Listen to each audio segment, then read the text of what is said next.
everyone.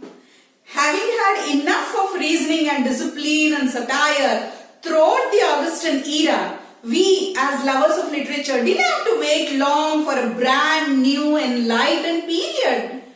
So, with the publication of Lyrical Ballads in 1798 by Wordsworth and Coleridge, the Romantic revival simply began with a zoom.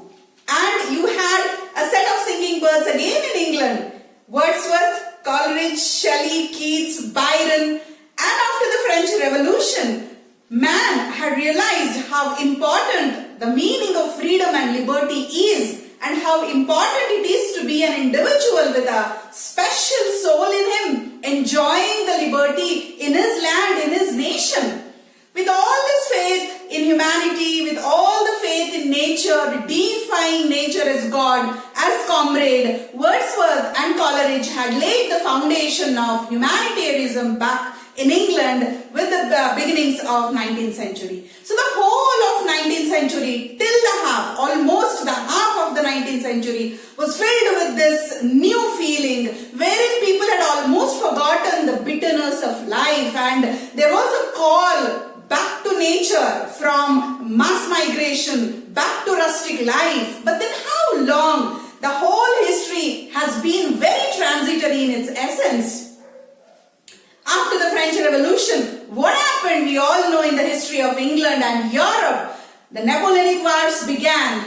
Capitalism began on a large scale. And then we had mass migration, we had slave trade, we had unemployment, equally employment opportunities, we had the deterioration and discrimination of labor, exploitation of the labor class, so on and so forth. And that was, with the coming of Queen Victoria, the birth of a realistic age wherein all the beauty and going back to nature had lost faith in man's routine life. He had become a cosmopolitan, commercial in outlook. So, in this era, the poets, the writers of the second half of the 19th century speak of determinism. The whole of life and all the happenings of our life depended on one or the other aspect or theory. Each happening in our life was determined by some theory. Let us keep life as a core at the center and just look at it from various angles. So it all began with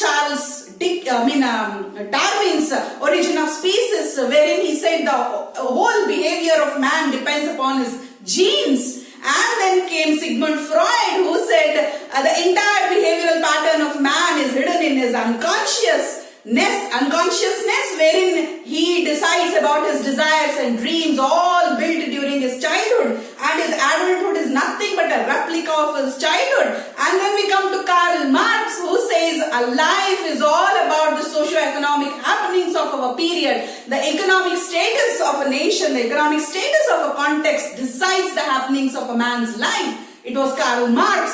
And then we go to John Ruskin, who says everything in life is being dictated, is being ordered and disciplined and ruled by capitalism, and it is the political economy, it is the mercantile economy that is having firm roots, and depending on that, life of the commoners is being built. And on the other side, we have Edward Said, who said it is not because of all this, but it is all because of the extended colonization of the European continent, that man has come to such a state of living. So look at the different theories enveloping life from various angles. So what to think and what not to think was a kind of a state. That is why I said we were ruled by something called as determinism. Something determined a life during the second half of the 19th century. So today we will be simply focusing on Karl Marx's socio-economic theory, Marxist theory.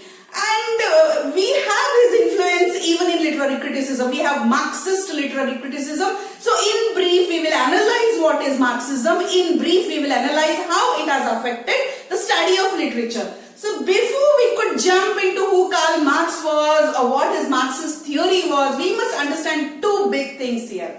So what is capitalism and who are capitalists? With the coming of the 19th century, the rich upper class people invested all the wealth they had with them, invested in small scale factories, especially the textile factories and the fishing industry. So they invited people from urban areas with lots of employment opportunities. In the beginning, it was a kind of a slow migration, but with the cropping of industries and the developing underworld in England, people from villages, from rustic areas, migrated in masses, and with the dream that their economic status could have a better performance in their life. So this is how mass migration started towards the cities. So there was a kind of a slave trade also. People were coming from American states to England, and from here they were being transported there. The apartheid, all this mixed up together, and the capitalists came to have a firm hold. That is, the rich class, the upper middle class, developed as the capitalists. And the major features of capitalism is not only investment in factories or industries or in any other commercial business, but it is accumulation of private wealth. This is a special feature of the capitalism during the 19th century. They had rights to accumulate private property. So accumulating private property means depending more and more on profits. So how do you get so much of profit from one single industry or two industries? That is by exploiting the labor maximum, by paying very lowest wages to the labor class, that you can accumulate not only profit but also you can come up with some other industry in some other place. So this kind of a greed and thirst for money, for wealth increased so much that it was a counter effect of colonization. People in England had seen how colonies were giving them wealth, giving them space, and giving them labor to invest in England. So this is how capitalism not only began in England, across the European continent, it became a great force, and immediately within a span of a decade, after 1830s, there were two huge classes. There was a big gap between two classes, the bourgeois and the proletariat, the capitalists and the labor class. And this is what is being focused by the Marxist theory. So what does Marxism say about capitalism? Marxism says that all the wealth and property of a nation should be owned by the nation itself, and each and every person should be given employment as decided by the nation. So there was a punchline of Marxist theory. According to the need and according to the ability of the worker, the person should be paid and the person should be given a job. So that was in the hands of the nation. So there could be no private ownership. There could be no gap between the classes. So classless communist state was the dream of Marxism. From each according to his ability and to each according to his need was the punchline of Marxism. So having understood these two different poles, they are antonyms, capitalism versus Marxism. So Karl Marx was one such person who fought for the labor class in his own way. And how did he fight and what was his journey? We will have a brief glance. Well, Karl Marx was born in Germany in 1819 to Jewish parents. Again, I am referring Jewish parents here. The suffering of the Jews in the European continent during the 19th century is beyond imagination. This is what happened to Karl Marx also. So immediately at the age of 6 he was baptized, and since then he was prejudiced about the religion itself. He got into his minds that religion is the opium of people. It can mass affect. It can make people beasts. So this is the kind of feeling that he developed towards religion, because he was not seen at par with the Christians around him. Though his father was a lawyer, they had a good family. It was a big family. They had 9 children. There were 9 children. But then, even after all that, there was a kind of a secondary treatment given to him because he belonged to the Jewish background. So this is how, with the poison of that religious beliefs, he grew up, almost turning to be an atheist from the childhood itself. And then very beginning in school days, in the high schools and in the beginning of his college years, he was fascinated by the ideology of Hegel, Hegel's communist ideology. I'm using ideology, not philosophy or theory, because most of the times the followers of Hegel were idealized, were moralistically born towards it rather than very practically. So in his college days, Marx was simply fantasized. So he started making groups and giving public speeches, and in a very young age he was arrested many a time for his speeches against capitalists, against bourgeois, and this is how his youth began to take a shape. And immediately there was a pressure from his father's side to complete his degree. So he went to the University of Berlin, did his degree in law and philosophy, but he was not made for that. He was not made for any philosophy. He was made for socio-economic status of his times. So he again started doing all this kind of research over the capitalist and the proletariat things of his era, and he came across Engel, who was also one of his best friends, and together they were producing a book called The Communist Manifesto. He was literally waiting for this book to be published because he knew that if this book reaches nooks and corners of the world, his work is done. The book had nothing but it was filled with all his own theories and research on communism, and it is in this book that he had asked every common working man or woman to stand against capitalism. So it was a kind of a revolutionary book. He was working along with Friedrich Engel. So by this time he had to get married, and she was Jenny. She came from a very aristocratic family. She was 4 years elder to him. But he was so lucky to have her in his life because she understood what he wanted to do in life, and she supported each day, each minute to his careers. But then life was not that easy. Immediately, because of his dealings in Germany, he was pushed to France, and when he continued with the same kind of revolution in France, he was expelled from France and he had to rush to Prussia. So this jumping from here and there, he lost all his wealth. He became so poor that it was unable for him to run his own family. He had quite a big family then. He had children, almost 6 children, and many of them had died, and this all happened. We must just have a glimpse into Karl Marx's life, like how great people have sacrificed every bit of their lives to us, and we should understand their personal life first before understanding their theories.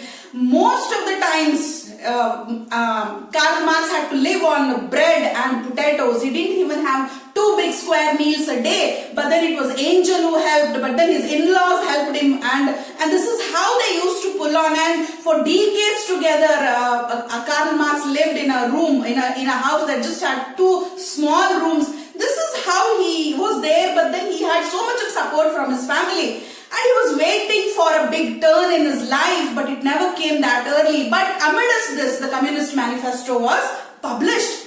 And this is what opened the eyes of the entire European world. By then, revolutionaries had reached almost all the areas of Europe, Italy, Germany, London, even USA. And then what was Karl Marx waiting now? He had begun his work on his next book, Das Kapital, which was too severe with regards to capitalism, and when he was doing this, the bourgeois had kept an eye over him. He was expelled from France for the 2nd time, and now there was an invitation from USA, and that somehow helped his financial life. He wrote some 500 articles regarding the class struggle to the US Journal, and this is how he was earning a livelihood for himself. And it was not that easy. He lost his children during this bourgeois struggle, and I should hint one situation where he lost one of his daughters. Daughters died, and his wife was literally seen begging door to door to arrange for a coffin. And see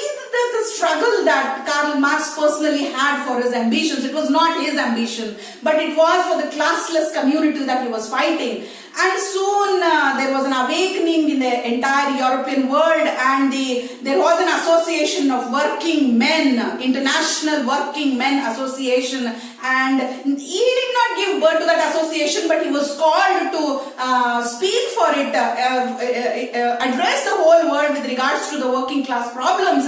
And this is how step by step, inch by inch, he was getting a kind of an entrance into dissecting the capitalist people. But then he lost his wife, he lost almost all his children, and this is how he became mentally unstable, even though he had Angel in his life. But Das Kapital was almost on the edge of its completion. He came up with the lung cancer, and he passed away in 1888.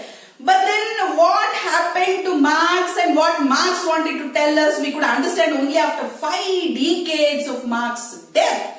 And this is what I wanted to come out with his life. Like, he just wanted an awakening which was not seen in the European world. It was seen far somewhere in Russia and then China. And the Enlightenment in Europe was quite late because it was so much involved in its colonizing. So this is all about personal life of Karl Marx as a communist, and what was there in Das Kapital, what was there in Communist Manifesto is nothing but how to establish a classless society, how to make nations sociable enough to completely vanish the gap that exists between the rich and the poor, so on and so forth. That is a different study. But our focus today is how has this Marxism affected English literature in the 19th century. So after having known a little bit of Marx's personal life, we should come to know how easily Karl Marx has given us a structure to understand the meaning of Marxism. Now you have to imagine a construct of a house. Okay, you begin a house right from its foundations, you come to the floor, and from the floor you reach to the top, the roof. So once you have a roof, you somehow lose the importance of the construct that is below the floor. This is how man's mindset is. Once you have a shelter, once you have a comfort, what went beneath the floor is almost forgotten because of the artificiality of the outer structure of the house that you have. So this is how Karl Marx gives us a kind of a theory. Now imagine, so underneath up to the floor, you can call it as base, infrastructure, okay, and from the floor to the roof you can call it as superstructure, okay. Based on the base or the infrastructure, you have your superstructure. In the sense, now bring it to the economic status of a country. So below the base, in the base, what do you have? The working class. You have the infrastructure that the working class is using, and the economic, socio-economic conditions that the working class people are suffering, the raw materials being given to them, the wages being given to them, and the treatment given by the bourgeois to the proletariat. This is all hidden where? In the base section, that is in the infrastructure. And based upon this infrastructure, you have the superstructure. Who is the superstructure? That is the capitalistic class. So the capitalistic class, ignoring the infrastructure, comes out with this theory, comes out with their ideologies, comes out with their curriculum, education, their law, their justice. Everything is in the hands of the superstructure. So there is very less that is there in the infrastructure. But you should see that the infrastructure builds the superstructure, and here the superstructure legalizes the infrastructure. Got it? So because of the huge gap between the two, the infrastructure has no time to see what is going on in the superstructure, and the kind of education they are imparting, the kind of literature that is being produced, the kind of law and justice that is being given is all dependent on the lifestyle of the infrastructure, completely ignoring the lower class or the proletariat. So this is how we have to remember, one giving birth to the other and the other legalizing it and trapping it somewhere below the ground. So this is how Marx's theory comes out with a kind of a structure to understand. But then this is all there as a theory. We study it in sociology as socialism or as Marxism. We do study. But our focus now is to how to get this into the field of literature. So to ease it was very difficult for many people to understand what is Marxism in literature. But then with the coming of Raymond Williams, and his publication of book Marxism and Literature in 1977, everything was made easy. So he did not go into such depths of Marxist theory. He told us three important things: how a literature of a certain period is produced. That is, a historical period undergoes three hegemonies. Three kinds of cultural dominations. Knowingly or unknowingly, we are suffering those three hegemonies. Even in the 21st century, our political and religious heads are using that on us, but we do not know. Even the literature that we read today is based on the kinds of three hegemonies that Raymond Williams told us. So what are these? So the first is the dominant hegemony. That is, everything that is in the minds of the capitalist class is framed as literature, is framed as culture, is framed as theory for that particular period. So that is how people have to study that. That is what the people of that particular era will come to know. And what is next? The residual hegemony. That is, they give a little bit of importance to the culture and tradition and the literature of the previous era to some extent, to show that this is kind of a continuation from that era. And then you have the emergent hegemony. What is that? This is kind of a critical class wherein these people will work on both the hegemonies. They will work on the dominant hegemony, they will work on the residual hegemony, and they'll come to tell us as literary people that due to these factors, the next dominant hegemony depends on the factors that they discuss in their area. So it is depending on these three hegemonies that our literature, our curriculum, our focus, our law, justice is based. So this is a beautiful study which Raymond Williams came to know. Now, having had the understanding of these hegemonies, if we do not know how to judge a work of art now with the Marxist theory, now let's take an example. Now, David Simpson came up with Wordsworth's I Wandered Lonely as a Cloud, Daffodils poems. You will wonder, Wordsworth, being a romantic poet who wrote the poems on nature, on humanity, on love, on friendship, on faith, on God, etc., how could Simpson relate Wordsworth to capitalism? This is quite a difficult thing, but this is what application of Marxist theory to the literature of 19th century or the previous eras. So now, let us take Daffodils or the poem I Wandered Lonely as a Cloud of William Wordsworth. Now, as you go on reading, now if I tell this, you will realize how Marxism is applied to this poem. Wordsworth mentions that he saw 10,000 daffodils at a glance. Okay, this is known to us. And then again he moves further and says he doesn't know what wealth this nature had brought him. The scene of daffodils had brought him. Okay, whole life he had spent there. He was not used to any kind of technology or luxury that was seen in urban areas. He had nothing to do with capitalism because his entire life was spent for the nature's back to nature call. And so what is he trying to do there with these words? We must literally understand, why did he use the word 10,000? He could have used infinite or some other synonym. And then the wealth, that indicates wealth immediately brings to us the riches. So, and then golden immediately brings to our mind the metal that he wanted to refer. That is, though Wordsworth wanted to speak of nature in his own colloquial English in the simplest possible way, his language was unknowingly commodified. This is what Simpson wants us to tell us. So, the unconscious of the poets, even in the Romantic Revival, their language was commodified. Somehow they were deeply affected by capitalism. Two ways. What was that?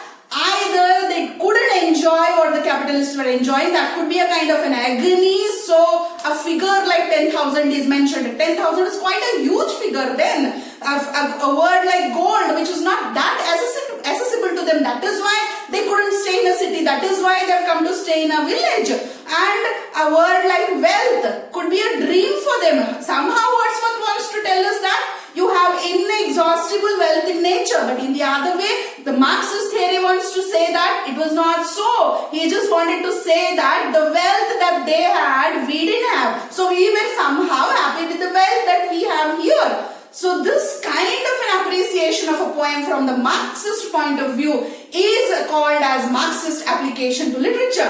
If we take one or two more examples, we will further understand that. But then to understand what is this capitalist market that was being even in the minds of the poet, and what is it that the wages were all about, let us take one beautiful example coming out of the literary field.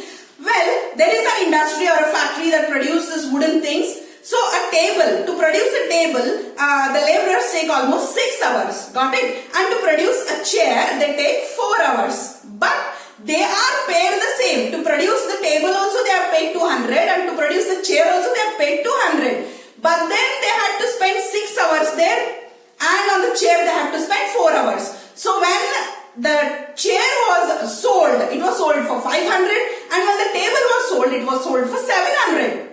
So if the table was sold for 700, why was not an extra wage given to the excess labor time that the labor had spent on the table? This is a very sensitive issue. We have to look at it from many angles. You must have had, if the table was sold at 700 and the chair was sold at 500, the time that the laborers had spent for the production of the manufacture of the table was more. So there is a 2 hours gap and 200 rupees gap. So that is a complete profit on the side of the capitalists. From there is no share for the labor class. Got it? So this is how inch by inch a Marxist theory develops. So the amount of money, they are either overworking or they are either low paid. So their life is between overworking and being low paid. But the lower class people are not in a position to understand how they are being exploited. They think that they are paid rupees 200 for a day, rupees 300 for a day. But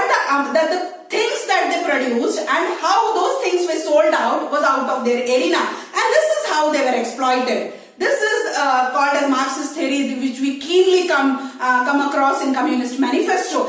And that is how we read between the lines in a poem. We don't read the lines, we read between the lines. Is Wordsworth hinting at the poverty of the rustic people, saying that 10,000 is quite a big figure, gold is nowhere possible for them? So when we go inside the lines, between the lines, we come to know that a Marxist theory is being applied to it.